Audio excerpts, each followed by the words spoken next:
Okay, now the people can hear us. Hi, Dave. Hi, Josh. Happy Valentine's Day. Happy Valentine's Day. Your microphone's over there, by the way, in case you were wondering. Yeah, that might help. Thanks. You know, I think we should start recording the 10 minutes prior to the show because it's hysterical. Man, I'm telling you, just when you think we have everything ready to go. So I don't know, you and I didn't become friends till high school, and you were a year older and way cooler than me. Yeah. So I hated Valentine's Day in high school. Sure. I hated it because there was the pressure to go buy a single rose and give it to someone, and I was not a good dater of people because I was shy and or boys or anybody at that point. Sure. But I have a gift for you today. Oh, I can't wait. Dun, dun, dun, dun, dun. Oh. Don't tell my wife, but I think you're the first person I've ever bought a single red rose for. Be still my And guess heart. what? Don't tell my daughter. It's glittery. Oh. Mm-hmm. Thanks, Josh. Mm-hmm. Aren't you jealous, viewers of this podcast or this live show? There's still hearts on the screen. Is that going to stay there the rest of the time? Yeah, I'll take them off. All right. See, there you go. Woo, Josh.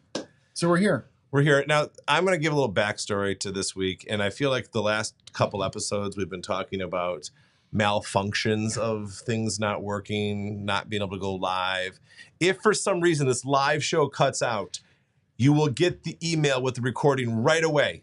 But we're going to try and keep it live here. And Erin hates when we talk about malfunctions. Yeah, she's probably sitting there listening right now, getting mad at us for listening. Itchy. She's like, oh. Mm-hmm. Yeah, it just needs to work. And you're telling me, like, it really just should work. Your cadence right now, you remind me of Stephen Colbert. Clearly, you the podcast because the way it is my new favorite podcast. Strike Force 5. If you're looking for pure entertainment, it is out of this world good. Yeah. It's the late night host. During the writer's strike, and they were raising money for their staff, and it was just fantastic. Yeah, it was awesome. It was very, very clever. But Dave, I haven't seen you this week. You threw your back out. I think, that makes me sound really old.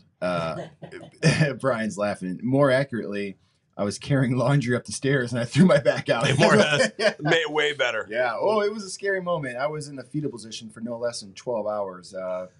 Thank goodness, everything checked out clean. It's just some severe spasms, as they said. So I'm on some drugs that are making me feel good. And you know what, Josh? Nothing will stop me from recording a Job with Josh with you. Because you're honest. Let's be honest. You brought me coffee this morning too, so cheers. Thank you. Let's be honest. You could not run the show without me. I could, but I actually want you guys all to know that Dave started working with me. Again, we've been friends literally forever. But when he started working with me, one of his goals was to humanize me. And I hope that's made it more approachable. Without you, I guess I'm less humanized. Very less humanized. Yeah, you're like a robot, like taxes. That's what you sound like. So, but we're going to try some new things today. It's going to be kind of a fun show. But first, I want to talk about something. Again, at some point, people are going to say, just get to the financial stuff, but every year I go to like a year-end like wrap up and a new year kickoff type thing with a whole bunch of other advisors from around the country. And it's educational yet also kind of a good time. Sure. And I wanted you to experience this. Yeah. And so Sean couldn't go because he was busy having his first baby. Hazel was born not too long ago. My dad couldn't go, and so it was just Erin and I and you joined us. We went to Las Vegas, and this was a lot of fun. My favorite part of this whole thing is that picture in the upper left there of you in a sport coat. Yeah, that was awesome. And dress pants. Dress pants and dress shoes, kind of. Yeah. So what did you think? Oh, of having to dress fancy like you? No, the whole was it worth the time and the effort there? Yeah, look at those pictures, man. It was worth the time and effort. All right, take us down. We look weird. Sure. Yes. Humanize us. It was really cool. Although I was in a room with like 1,500 of you, so that was a little awkward. Yeah, I'm pretty normal compared to some of those people, but you are pretty normal. No, it was awesome. We stayed at the Bellagio. That was really cool. We went to the Sphere. We saw Cirque du Soleil. Yeah. So it was awesome. It was great. Yeah. Thanks for bringing me along. So, right after I got back from that, Mm-hmm. it was right before, but it was right around then. Mm-hmm. I got to experience the third year in a row of my wife being the cookie mom for Maggie's Girl Scout troop. Sure. This is Maggie and I. We just took this picture yesterday, each holding our favorite box of Girl Scout cookies. Mm-hmm. But being cookie mom is an adventure. And she has to help all the girls order, and now things are online. We don't do paper forms anymore. But the worst part is you have to go to pickup. Yeah. And you are assigned a time on a Saturday morning. Our assigned time was 8:45 a.m. Okay. And we were going to pick up, I forget the number, 3,000 boxes of Girl Scout cookies or something stupid like that. And what you don't realize is Maggie she's a second grade troop out of one of the schools. And so there are troops from kindergarten all the way up through high school, and every school has them. So you go to the junior high parking lot, and you have semi-trucks. 3 semi-trucks filled with Girl Scout cookies just for the city of Elmhurst Girl Scouts. Just for District 205. Mm-hmm. There's some outside of District 205, but yeah, just for Elmhurst. And that does not include the online orders that got shipped all over the country. That's true. And it was amazing to see this thing. And plus, can't you choose to ship some to like troops? Yeah, you can donate them to troops and things like that. That was ordered for a handout in Elmhurst, and it was nuts. I did see a giant pile of Thin Mints fall on a guy inside of a truck. He was okay, but it was, once you realized he was okay, it became kind of funny that he was. If you're going to go out, that's not a bad way to go out. Giant pile of Thin Mints, yeah. So it wasn't like 1.5 of the semis just for our office? It was, yeah. It was actually, half was just you in particular. Yeah. Maggie loves you. Yeah, she does. I'm her favorite. All right. Good times. Let's get into some. I just looked at my watch. I was like, man, that's a lot of talking about not financial stuff. Let's get into some compliance here before we say anything we shouldn't. We put this up every episode. What this is saying is that what we're going to talk about today is not specific advice. It is for informational purposes only. But if you would like specific advice, please reach out to us. We'd be happy to apply everything to your situation for you. So, I do okay there? That was great. It's better than I do in the events that we host. Your events are entertaining. Oh, I appreciate it. Thanks. So really quick reminder, what the heck is Java with Josh? About a year ago, we decided that the world needs more Josh. And so, you decided that. I did not. Yeah, that was my call. So what Java with Josh is a live monthly video stream, always with technical difficulties. And what Josh and our team of advisors will do is a few days before we go live, they'll sit down and scour the internet for the hottest, the latest and greatest, most important financial updates that affect you, the retiree, and those soon to retire. And then we talk about it.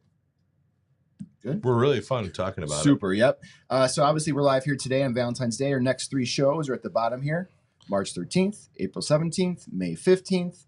And March 13th will be we're going to have just corned beef flying around the office, I think. I love St. Patrick's Day. I used to not think I was Irish. I married into a large Irish Catholic family. Yeah. But apparently I am Irish. My parents did the, test your genealogy thing. Yep. So now I love St. Patrick's Day even more. I mean, it's great. Yeah. Very cool. All right. I mean, that story served no purpose. What you got now? Mission statement. Dave, again, a year ago, this is a Dave thing, humanizing our office. I always like to share this here, the FSR mission statement, giving you the confidence to make retirement the best part of your life. The story I always tell in the workshops is about my son, Alex, who is a 9-year-old in 4th grade and talks about how he can't wait to retire.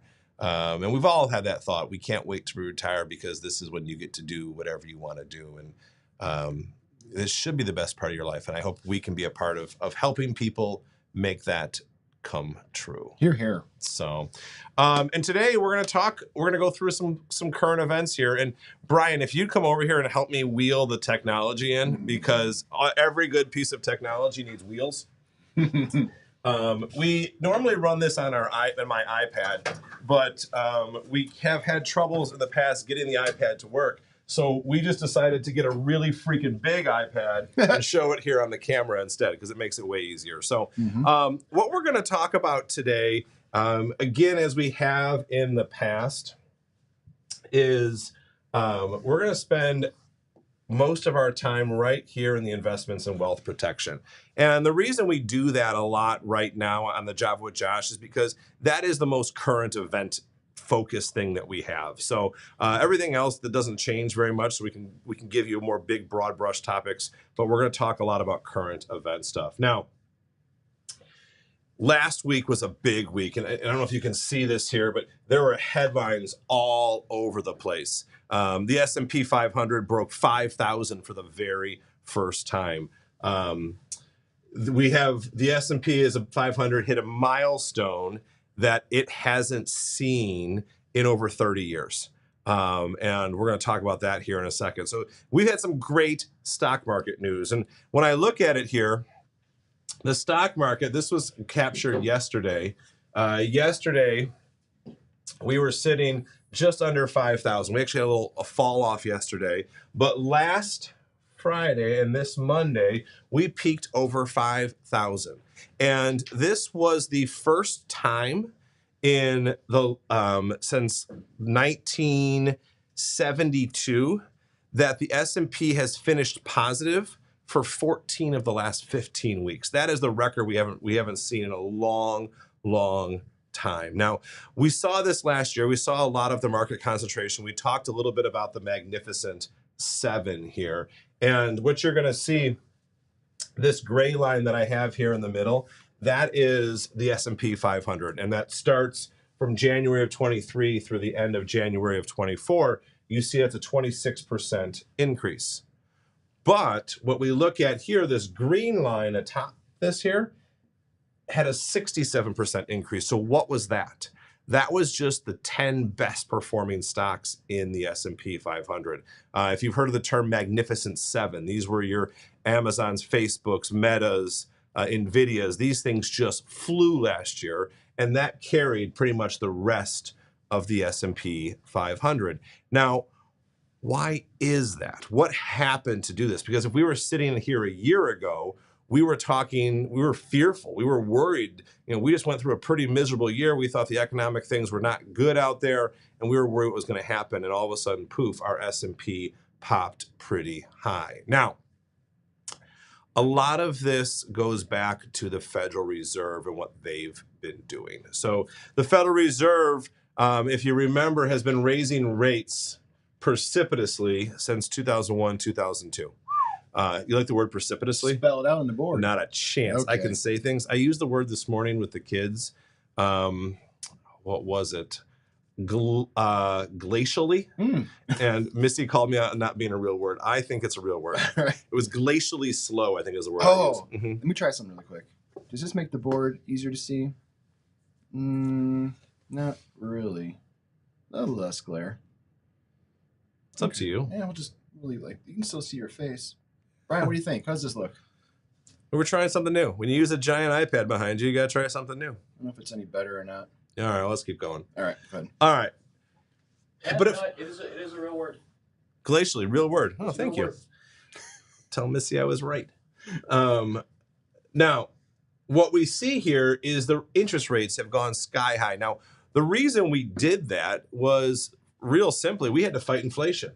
We go back here to June of 2022, and we had 9.1% year-over-year inflation. That is bad. That is not a good thing that's happened here. And they were raising rates to try and fight that. Now, when we raise interest rates, what happens is everything else becomes expensive.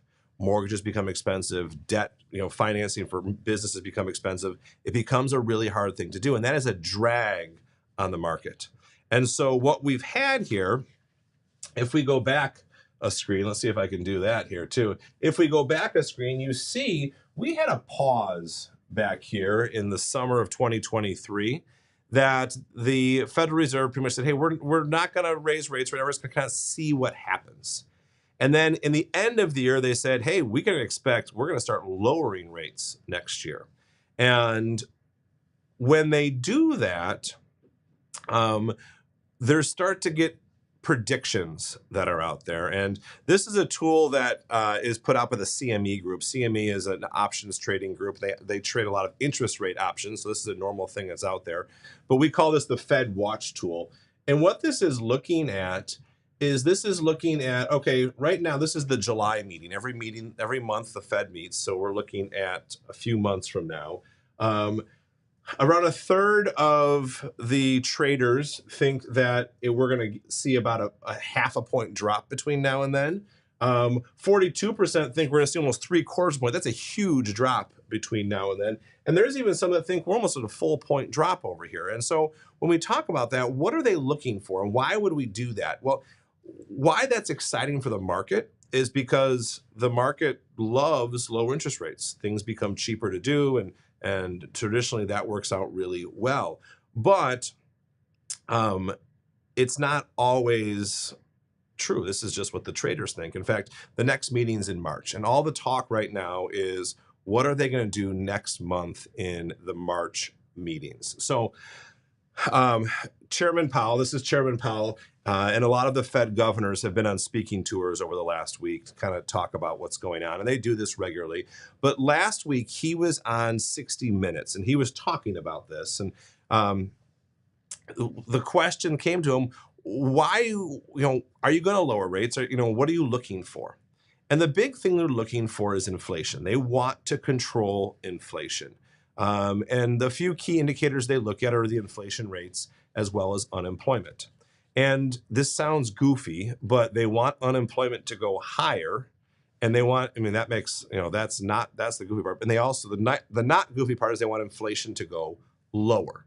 And as they see that, they will, they'll start lowering rates. Now, they're being very cautious. We had Ben Sullivan in here to talk to our clients a couple weeks ago, and he talked about the caution that they are exuding here. And a lot of that has to do with making sure they get it right. There's a lot riding on this. And what do I mean by that? So if they get it wrong and they raise rates or they lower rates too quickly, inflation could spike back up. This is what kind of happened in the 70s when we got the inflation out of control in the 80s. They lowered rates back down too quickly, and that could be a huge problem. If they lower rates too slowly, that's when a recession could be possible. They've kept us at these high interest rate environments for too long of a time. So they're really looking to get this right. Now, since they've had this interview, we have had unemployment numbers that have come back way better than expected. In fact, I wrote down in the last month, we added 353,000 jobs in our country. That's way more than they anticipated. Inflation numbers just came out yesterday. And I'm going to see if I can go backwards here a screen or two. Inflation, if you look here, you can't see this, I apologize. But if you look here, the inflation in December was 3.4%. Let me make it bigger, Dave. Yeah, make it Is that what bigger. you said? Yeah. Yeah. Oh, then it's blurry just on the screen. Yeah. But it's 3.4%. Now, what the industry experts were predicting is they were predicting that it was going to come in at 2.9%. They released the number yesterday, and it was 3.1%. So it was lower than the prior month, but it was still higher than they expected. So if I'm Chairman Powell, which I'm not, I wouldn't want to do that. That sounds like an awful job. But if I'm Chairman Powell, and I'm talking about the March meetings, they're not quite ready to lower rates, I don't think. What they're looking at is inflation still sitting a little bit higher than they had hoped, and unemployment still looking way better. So what does that mean? Well, that means, that the market is going to get bummed out because, hey, they're not going to lower rates. Now, it already has it priced in, don't do anything crazy. But what I want to get at is this is just news. And this is the news cycle and the fear cycle and things like that. I put this out here. This goes back from 1971, and this is a graph of the S&P 500. And you can look and see all the terrible news things that go on here. President Nixon resigning, Soviet Union invading Afghanistan, the 87 market crash, the war in the Middle East, the first war in the Middle East. Here's the tech bubble crash, Lehman Brothers crashing. All these things are awful. And our news loves to sell terrible, they love to sell fear. But if you look at the fact that, what happens is the market keeps growing. The fundamentals of the market are still good. Now we're going to see drops and we're going to see things that do cause us to go down. But right now the fundamentals are still good. Now, people will often say, this is the next thing I want to point out. This is a new graph for me that I haven't seen before. And this is a study done by JP Morgan. And what this is showing is looking back from 1988. They said the S&P has reached highs, on average, reached new highs 20 times per year. So the S&P keeps going up, reaching new highs all the time. And what people will do is, well, I'll wait for it to come down and then I'll get in. I'll wait for it to come down and then I'll get in. So they did a study where if you invested on a high, on average, a year later, you'd be up 13.7%. 2 years later, 28.9, 4 years later, 48%. That's a huge increase. Compare that to just a random other day. A year, it's always lower. So investing in highs isn't necessarily a bad thing. But where we want to get to, and the end result of this, is pure fundamentals. You see me show this pretty much on every single Java with Josh. If we were following trends and chasing things, let's look over here. Let's look at, I'm going to pick a random one here. REITs. REITs are real estate. Pretty good middle of the road here, goes up. All of a sudden, REITs crash on us. Then we come back up. We stay really high for a while, and then we kind of just fall down here. You can see this flow back and forth here, up and down, up and down. And if we that line in the middle here, that white box in the middle, that is just a good, solid asset allocation. So fundamentals matter. Having a plan matters. Diversify well. And go ahead. Remember our t-shirt? Diversification puts the fun